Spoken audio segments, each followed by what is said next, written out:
ये जितने भी वेस्टर्न और यूरोपियन देश हैं, स्पेशली अमेरिका, ये सब रिलीजियस फ्रीडम और मुस्लिम माइनॉरिटीज के मुद्दे के ऊपर हमेशा भारत को टारगेट करते हैं। लेकिन आज भी अमेरिका में जो रेसिज्म चल रहा है उसके ऊपर इन सब देशों की बोलती बंद हो जाती है। कहने को तो ये सब वेस्टर्न कंट्रीज काफी ज्यादा मॉडर्न और ओपन सोसाइटी वाली हो गई हैं, लेकिन आज भी व्हाइट सुप्रीमेसी इनकी रगों में भरी हुई है और अभी भी ये मानते हैं कि इनकी गोरी स्किन इनको सुप्रीम बनाती है। व्हाइट वर्सेस ब्लैक और ब्लैक लाइव्स मैटर ये अमेरिका में आज भी बहुत ही बड़ा इशू है, क्योंकि ब्लैक्स और ब्राउन रेस के लोगों को अमेरिका के अंदर वहां पर आज भी उनकी स्किन कलर के कारण नीचा दिखाया जाता है और उनके साथ डे टू डे लाइफ में रेसिज्म होता है। आज हम ये सब इसलिए डिस्कस कर रहे हैं क्योंकि डोनाल्ड ट्रंप की बड़ी सपोर्टर, राइट विंग की एक बहुत ही बड़ी एक्टिविस्ट अब अमेरिका में वहां पर प्रेसिडेंट कैंडिडेट कमला हैरिस के साथ भी रेसिज्म कर रही हैं और इसमें भारत का भी एक एंगल सामने निकल कर आया है और इस बार इनडायरेक्टली भारत को भी टारगेट किया गया है। देखा जाए तो कमला हैरिस अमेरिका में वहां पर आउटसाइडर है, ना ही तो वो व्हाइट है या फिर नेटिव अमेरिकन है, ऊपर से उनका कॉम्प्लेक्शन डार्क ब्राउन है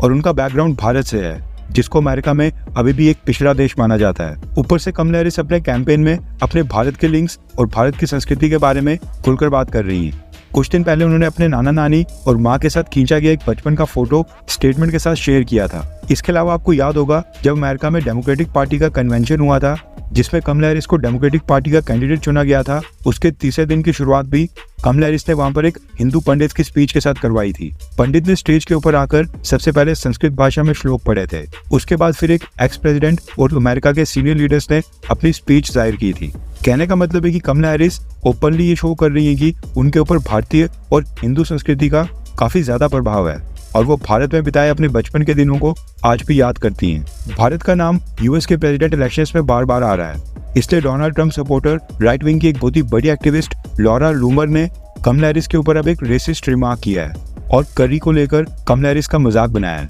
वैसे जिनको नहीं पता उनकी जानकारी के लिए बता दूं कि करी एक इंग्लिश का शब्द है जो कि ब्रिटिशर्स ने दिया है और ब्रिटिशर्स जब भारत आए थे उन्होंने भारत का खाना खाया तो उस समय जब किसी भी भारत की डिश पर थोड़ी सी ग्रेवी यानी कि रस या तरी होती थी तो वो उसको करी बोलते थे। इसलिए आज भी ग्रेवी वाली या तरी वाली किसी भी भारत की डिश को करी कहा जाता है, फिर चाहे वो चिकन करी हो, मटन करी हो या फिर येलो करी या ग्रीन करी हो। कहने का मतलब है कि वेस्टर्न देश और अमेरिका में भी करी को भारत से जोड़कर देखा जाता है और डोनाल्ड ट्रंप की राइट विंग सपोर्टर और एक्टिविस्ट लॉरा लूमर ने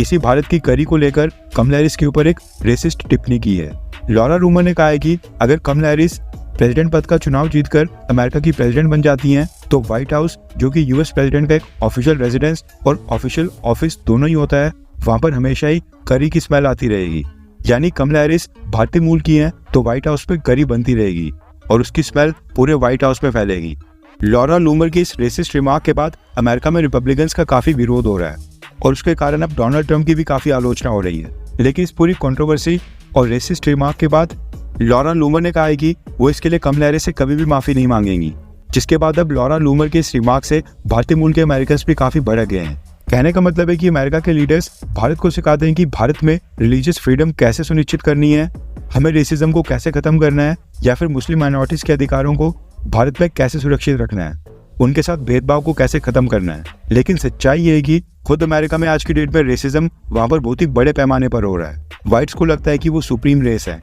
और वो कई बार एशियंस, ब्लैक्स और ब्राउन रेस के ऊपर रेसिस्ट रिमार्क करते रहते हैं और यही इस बार कमला हैरिस के साथ भी हुआ है। इसमें क्योंकि भारत का भी एंगल था इसलिए हमने इस टॉपिक को अपने चैनल के ऊपर कवर किया।